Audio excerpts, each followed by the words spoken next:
Back again. Yes, sir. Yes, sir. What's going on, guys? Again.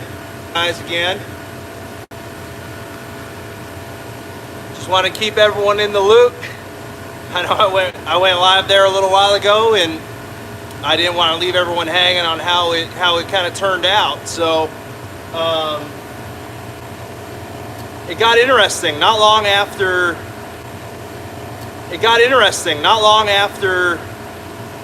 we ended the live feed. If you remember, I was right around 1100-ish microns, and we really slowed down on our rates of vacuum. So where before, when we started out, I was doing like 60, 80, 100 microns a minute, we finally kind of leveled out where we were at like 1 or 2. So clearly we were hitting some moisture, or maybe we had a leak. I wasn't sure. We shouldn't have had a leak because it held nitrogen over the weekend. But went ahead and I valved the pump off, and I watched the BlueVac app for a while, and it showed. And on Sunday in the Shop Talk live show, I'll show the screenshots. But your trend line, basically it curves up and over like this, and that's an indication of moisture, as opposed to a leak, which will really just shoot right up and at an angle. So we had a big pocket of moisture, or to some degree, left in the system, and we're getting towards 4 o'clock, not wanting to go into OT, not going to charge the customer for that. So I decided, you know what, the little guy had a great run. I'm still impressed as hell that it was able to do what it even did. For those of you that missed the last live stream, this is an enormous system. So I decided, okay, we'll go ahead, we'll let the JB finish it off. Had a good run. I definitely took that pump to the extreme, way beyond what it was designed to do. Definitely was not the application intended for it, but I just wanted to prove a point, and I think I did that. But got my JB out, brought it in, hooked it up, and we went ahead.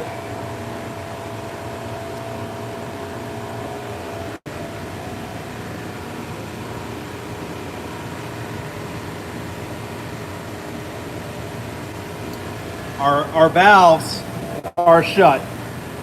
Our valves are shut.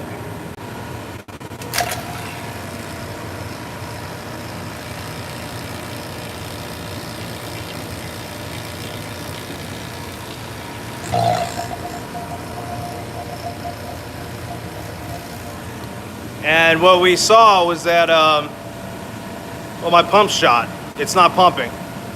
So it stalls out right there at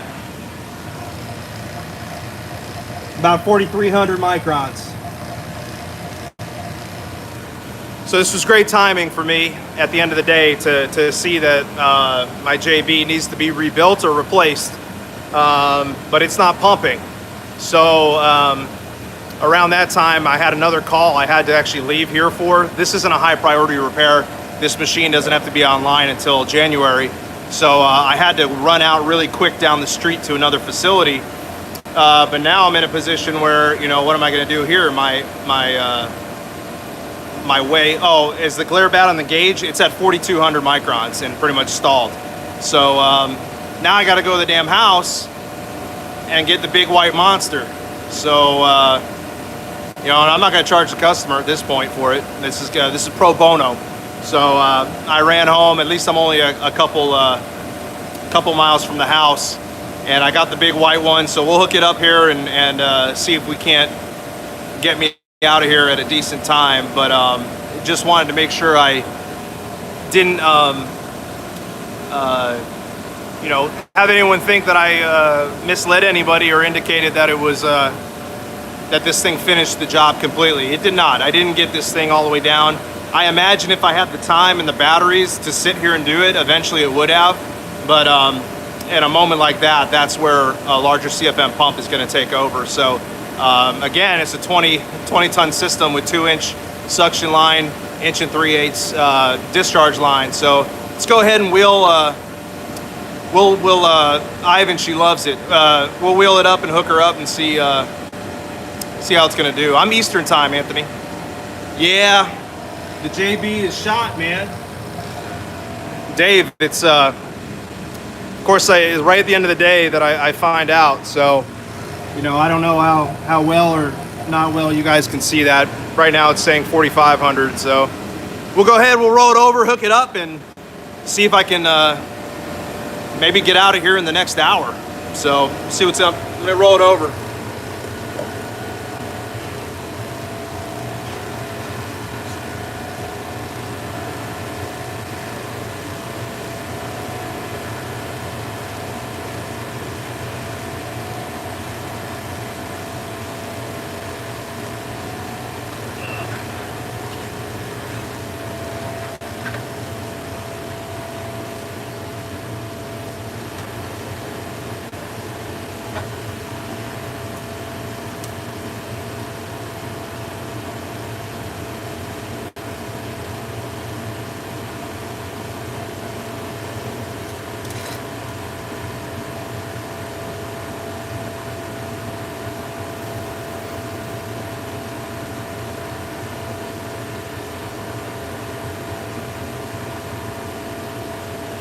Yeah, I got quite a lineup here. Ivan, this thing's like, I don't know, what is it, like 2,700 bucks if you get it with the True Blue kit, the bundle over at True Tech. I'm not sure what the pump is by itself. So we'll get the JB out of the way.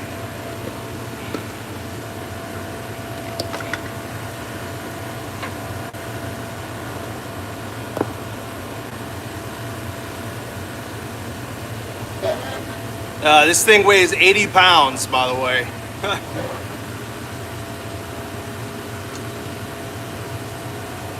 And this pump is, this one's already adapted to True Blue hoses, so I don't need any threaded adapters. I just tie the hoses right in.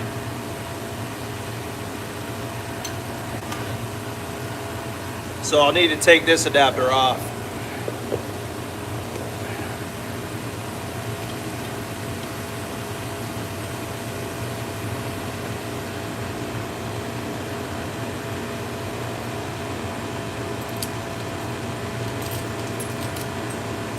That was my adapter.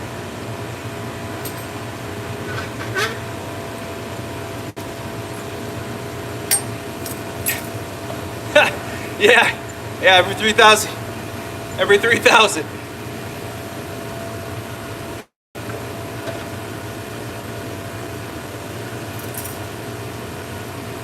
Nope. John, I did not change the oil in this. This is the same oil in it from the chiller job. If you saw the end of that video, we pulled that thing down. We still were able to pull down to like 4 microns on this vacuum pump after that job was done. So that's a good indication that your oil is not laden with moisture. I don't like that word laden. I'm not going to say that again.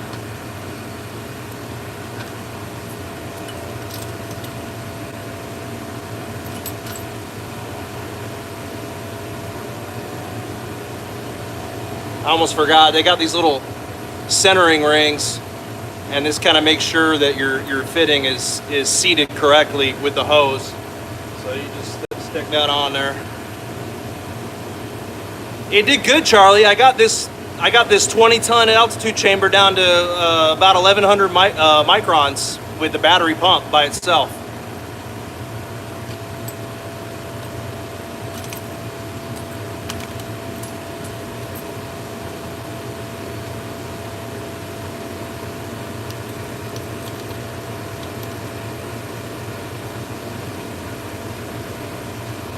No, Michael, I had to change the battery 3 times.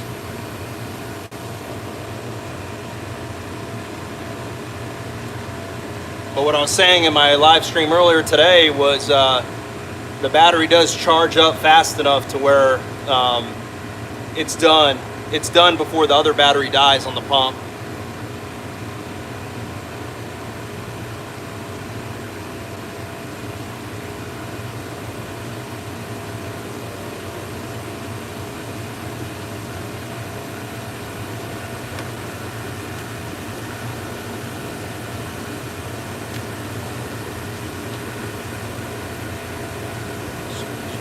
for it.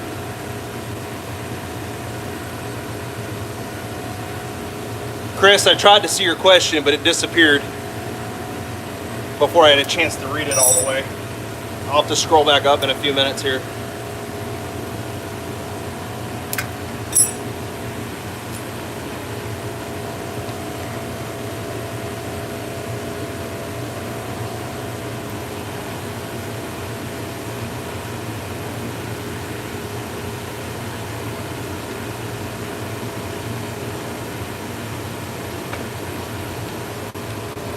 All right, we will get our micron gauge hooked back up and fired up. I'm gonna go up here on the suction line. Just a second.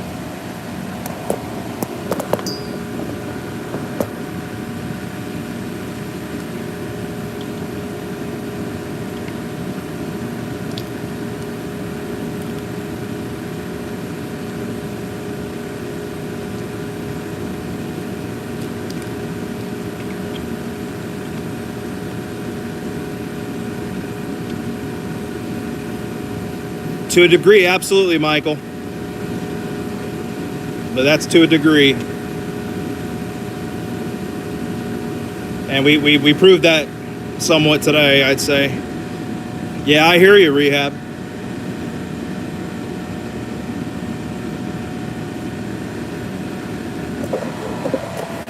All right.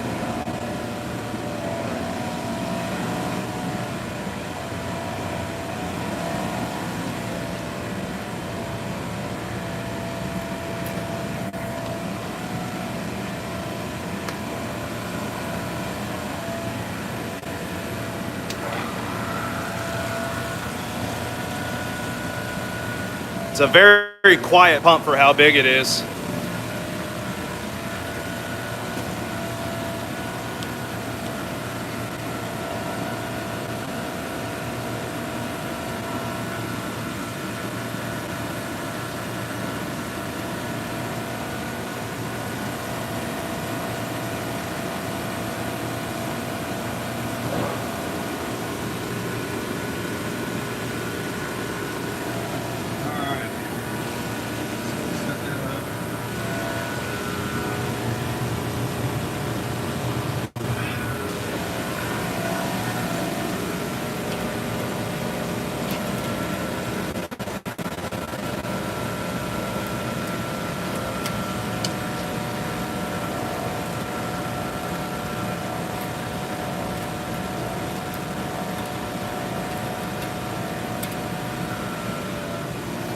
All right, I didn't see if any questions or comments came in.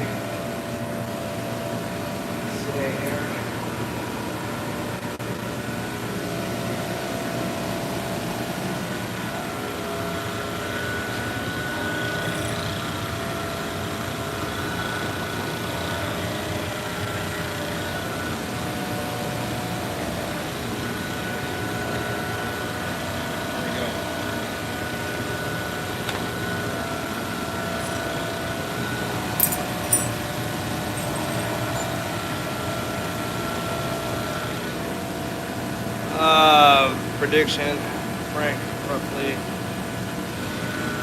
There's the little family right here, I guess, huh? The dad, the stepmom, and the little bastard child.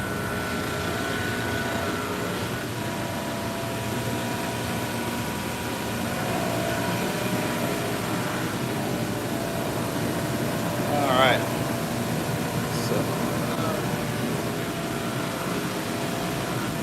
Is there anybody in here that wasn't here earlier in my first stream? Didn't get to see the room or the machine that this is? Or did everybody get a chance to kind of see what's going on?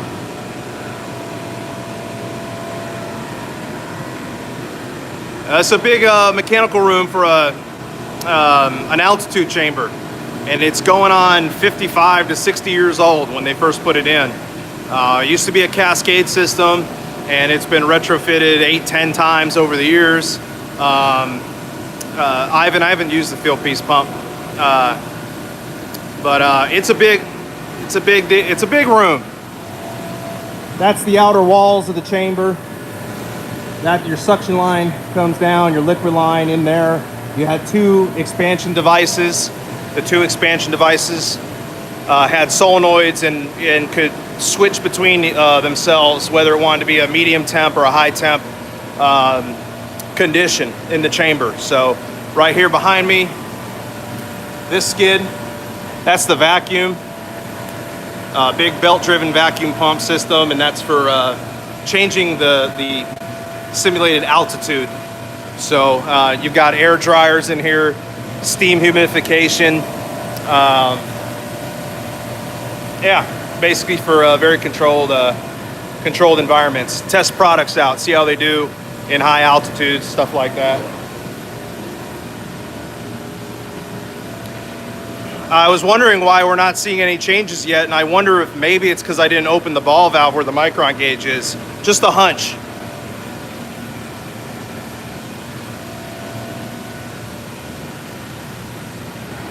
Imagine that, 3,000 microns.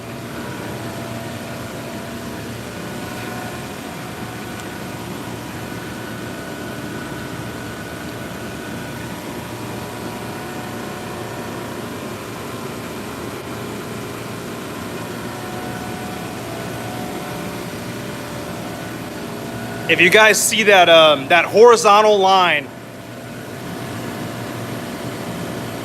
at the very top, that's the Andrew is an idiot line. That represents the 3 minutes that I sat here talking to you with the damn valve closed. Just FYI, it's just a cool BlueVac feature that they added in with the latest update to the software. Yeah, I know, it's too bright, man. I just realized that.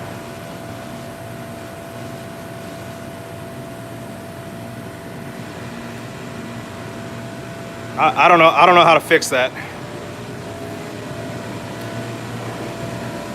Anthony, the newest BlueVac Mini is Bluetooth. I had the Gen 1, which did not. Yeah, Ivan, the service valves. Oh, you didn't see me do that in the beginning? I opened right here.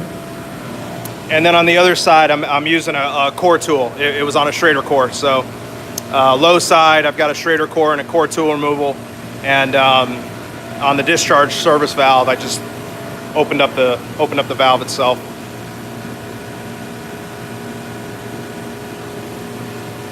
See, I turned the brightness down and it's still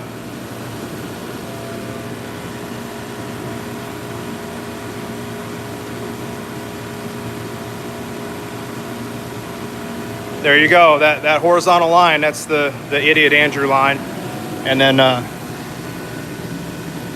we're at 1900. Like I said, when I left here and I had that JB on there, we had shot up to like 5,000 something. So what I'll do is on Sunday, if you guys are tuning in to HVAC Shop Talk Live, I'll have all those screenshots put together.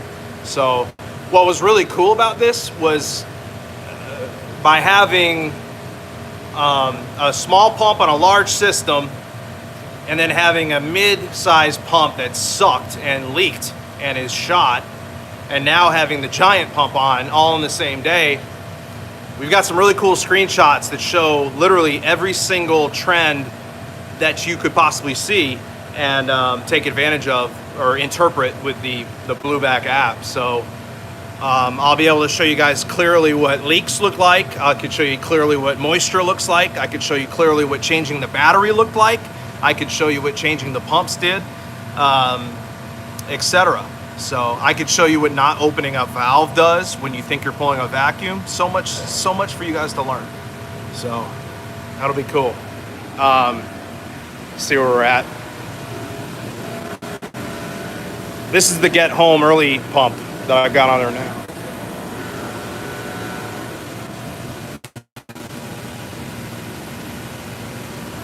Oh, we're cruising along. Yeah, for sure, Timothy. Here's another system over here. This is for a chamber across the hall. Kind of the same concept. There's the dehumidifier for it. That's the water-cooled condenser, your compressor. Not much else for that.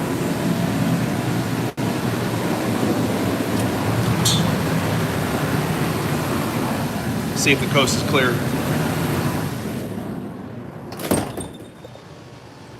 That's for this chamber.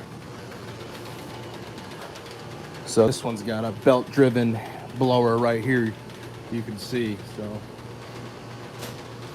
this one's purely altitude, the Tenny.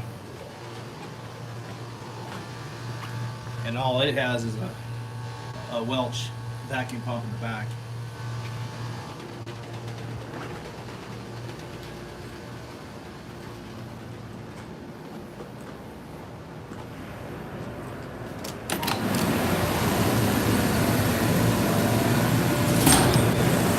All right. So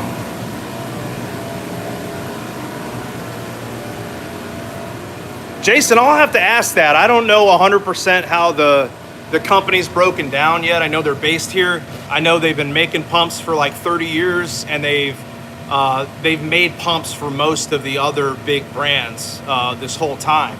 It's just they decided recently to come out with their own line. AKHVAC's a new name, but they've been making the pumps for everybody else for years. So, but I don't know how it breaks down exactly yet. I don't know where they're manufactured, anything like that. So, anybody just coming in, I had to switch over to finish off.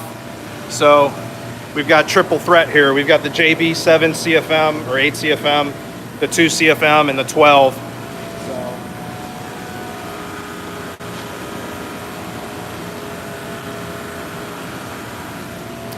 See how we're doing.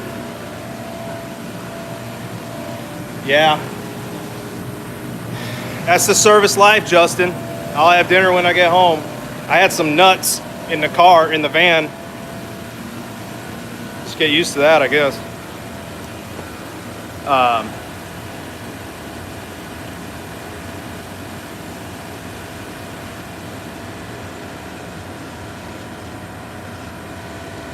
No more broccoli, yeah.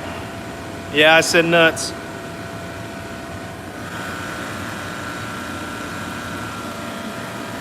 The cord has this little kind of clip, little retainer here, so you can't yank it out by accident. Smart feature. That's a kind of like a moisture oil mist arrestor or filter thing on the end here. So it's got like an element you can change out, but if you notice, it's adapted at the exhaust port for a Michael. Yes, the white pump has a solenoid in it. It absolutely does. The exhaust port of this filter right here is flanged for true blue hose as well, because these pumps were built, I think, initially for scientific purposes or applications where maybe what you're evacuating, you don't want the exhaust around you, so you can run a hose off the exhaust and route it somewhere where it makes little or no difference. So yeah, it does kind of look like a muffler.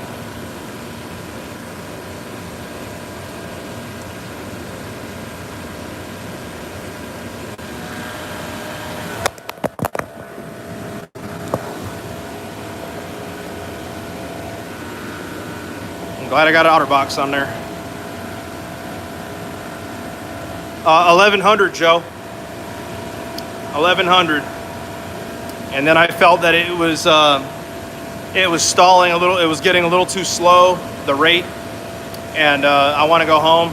So I went ahead and I threw my JB on there to finish it, and my JB is shot. So I showed the guys earlier, it won't pull below 4,000, 4,500 microns. So story of my life. So I had to run to the house and grab the white one.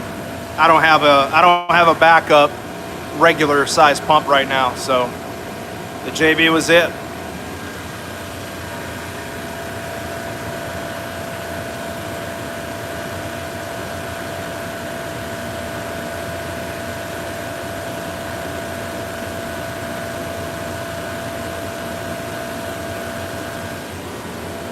See if we got anything in the chat. No. Alright. My JB, it's like, this one's like three or 4 years old. No, Anthony, the 2 CFM one does not have a check valve or a solenoid. It just has the ball valve. If it was something you were really concerned about, I mean, I guess you could consider trying to find some kind of refrigeration check valve type deal that you could, you know, get in line with your hose. If it was, I don't know if it, you know, your atmosphere would be able to overcome the ball. If it was like a ball type, I don't know. Maybe there's something you could do. Yeah, Ivan, I think it probably just needs to be rebuilt. Just get a kit for it.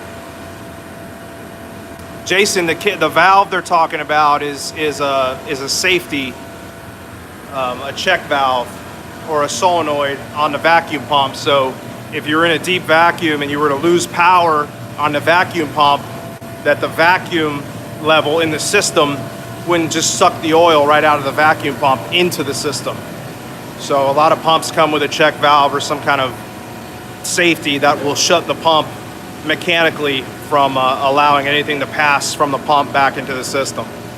So that's what a lot of people have been referring to and concerned with or bringing up. So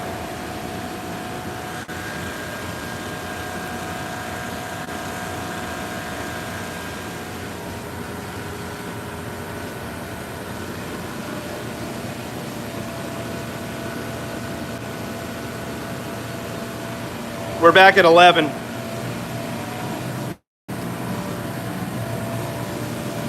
Total tech, that means for everyone. That means for everyone.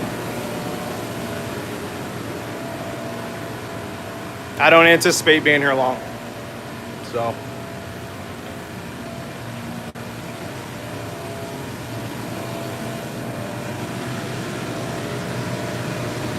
The scale worked out really good too. I don't know if you guys saw that in the video.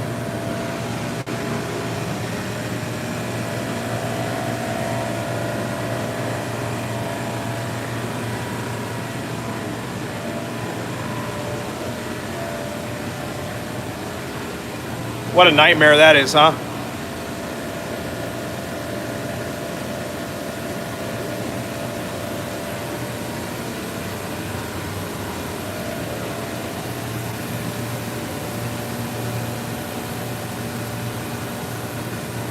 Yeah, I wonder how many times that's been done.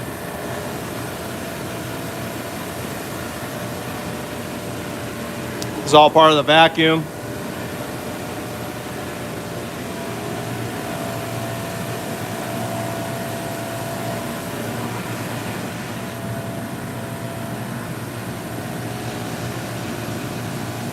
Oh, no problem, Chris. I was on a little earlier today when I had the battery one hooked up, but I was it's pretty early in the day, you know. Most people were busy. I appreciate that, Will.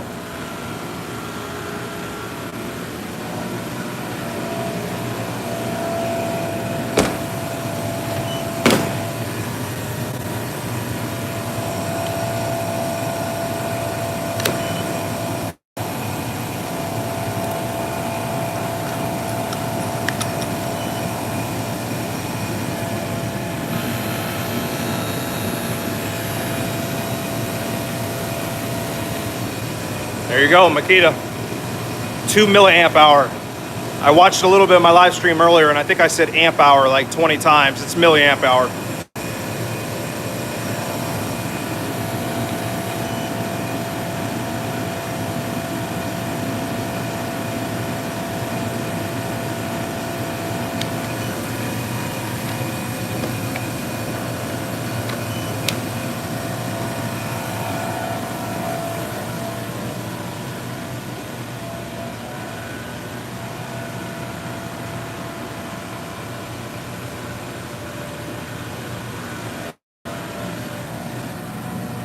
See who's talking.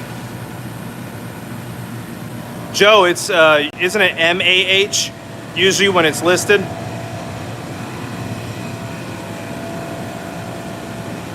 No, you're right there. It does say AH. Maybe I was right. Maybe it is amp hour. Where am I getting milliamp hour from?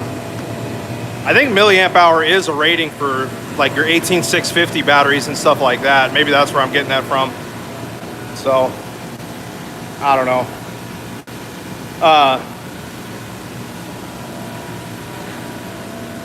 We just dipped below 1,000, so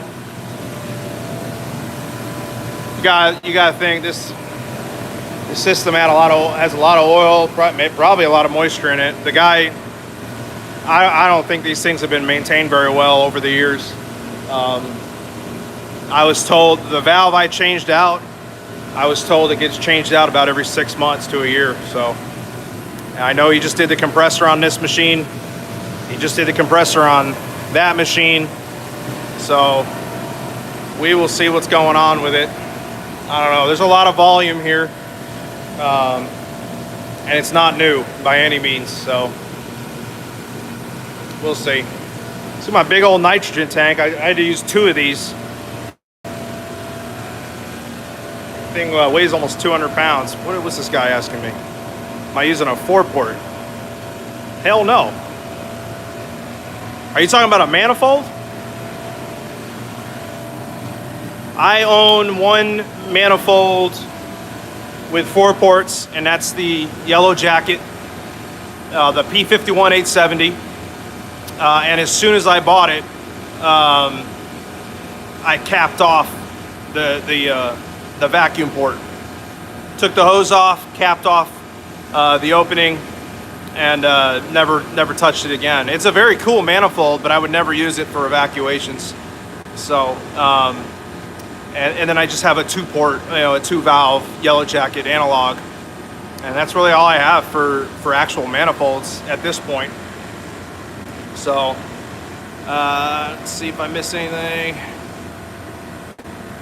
Pulling 50 years of moisture. Yeah, honestly, man, I don't know if this guy, I don't know if he pulls vacuums. I don't know if he uses micron gauges. I have no idea. So, yeah, like right now I'm at 950. So, yes, it is a man tech.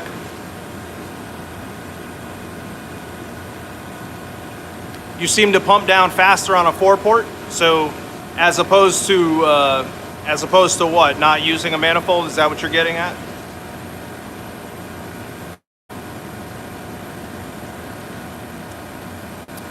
This unit runs on 404A. Yeah, so.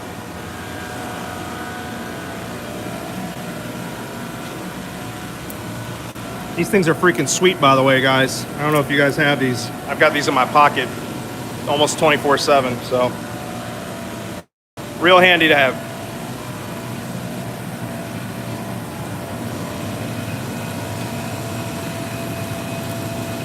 Miracle Grow, Michael.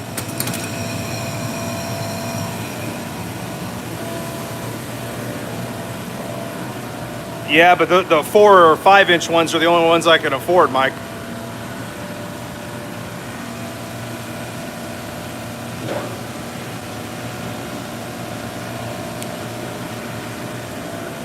What about knives, JB?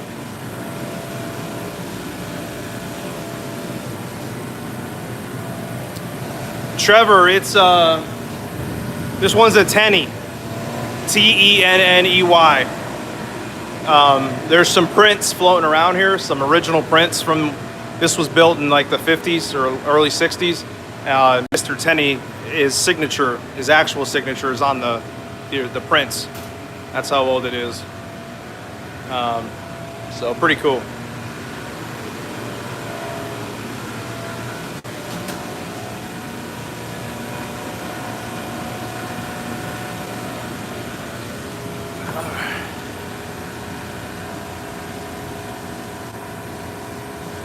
Irvin, it's been interrupted a few times, so altogether probably about 3 hours. I had a service call in the middle of the day, in the middle of doing this between the live streams, and then I also had to switch pumps. So I put a 8 CFM pump on it, and it crapped out on me, so it wasn't pulling anymore. So Yep.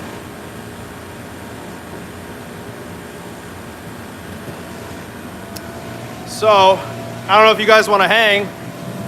I'll probably get off here. I don't know what else to talk about while I'm waiting, but I'll post, like I said, screenshots, and we'll talk about how it ended up.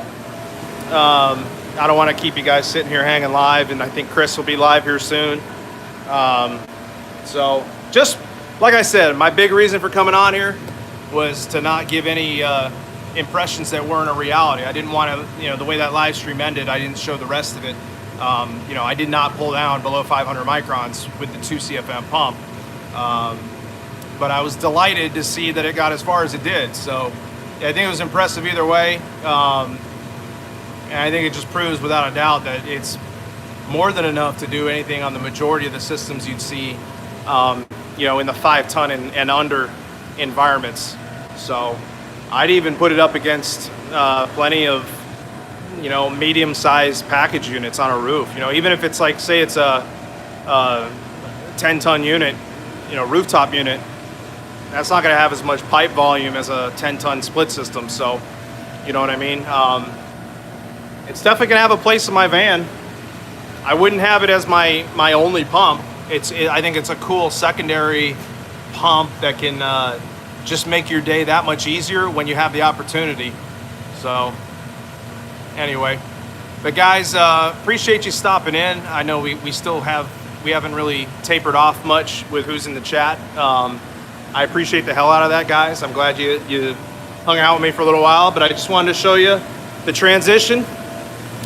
We went from 2 CFM to 8 CFM to 12, so hopefully we can get it buttoned up. Give you a little glimpse on the kind of stuff I get to do. It's nothing incredible, but I enjoy it. So guys, thanks again for watching. I just wanted to be as transparent and honest as I can about everything I do on here, and we'll talk to you or see you on Sunday live. Hopefully you guys are all tuning into that as well as my live streams. Again, look for a new video in the next few days. So, oh, by the way, one quick note, Wednesday, I am going back to the university, where the big blue chiller is. We're putting the gas in it.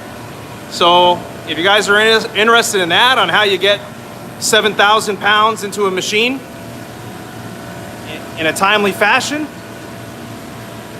keep an eye out for that video. I'll do something. I'll show that. We're going to do another pull down on it too, because it's on nitrogen. So I'm going to pull it down again. Should be much faster. We won't be dealing with the residual moisture that we did in the first video. And then we're going to get 7,000 pound tanks, and we're going to push that shit in there. So we'll get the liquid out, and it's the vapor. It's the vapor that gives you some problems. So it can take a while. So we'll use a recovery machine and basically get it on there backwards and get that vapor into the chiller that way. So that helps a lot. If it was summertime, we'd have somebody get a fork truck and set the tanks outside the day before. But no, the whole crew. No, it won't be the whole crew this time. But I'm sure we'll get something cool on video for you. But anyways, guys, I'll let you know how it ends up here. Where it stands now, we're at 851. So we're moving. We're not flying down, but like I said, you got 2 1/4 or 2 3/8 suction line on there. So, and it goes way into there into like a 15-foot evaporator. So, guys, have a great night. We'll talk to you later. Have a great night. Stay safe. Talk to you on the next one.